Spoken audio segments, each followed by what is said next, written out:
विषयांचा गुलाम. पण हा तावडीत सापडत नाही, उपयोग घेतो आणि संपवतो. तो साधक पूर्ण ब्रह्मरूप आहे, काही वाटत नाही.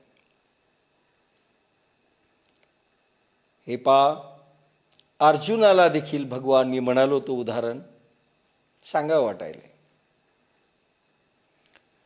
अर्जुनाला देखील भगवान सांगतायत, अर्जुना तू युद्ध कर, पण विकार रहित असताना युद्ध कर. जसे भोग आपल्याला भोगतात तसे विकारही आपल्याला भोगतात. मनाला, बुद्धीला आणि शरीराला विकारही भोगतात.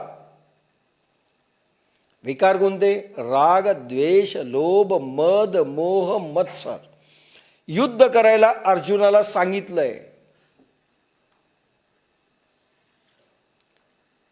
पण युद्ध करत असताना ते धर्मयुद्ध झालं पाहिजे. धर्मयुद्ध कशाला म्हणतात सांगतो. धर्माच्यासाठी जरी धर्मयुद्ध असेल तर युद्ध करत असताना योद्ध्याचं कर्म धर्माप्रमाणे पाहिजे, लक्षात घ्या.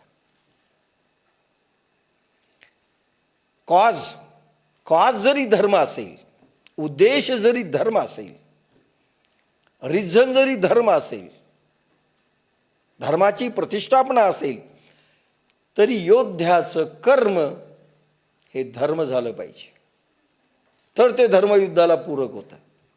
कसं उदाहरण देतो. अर्जुनाला विषाद निर्माण झाला होता, दुःख निर्माण झालं होतं, आसक्ती निर्माण झाली होती. विषाद, दुःख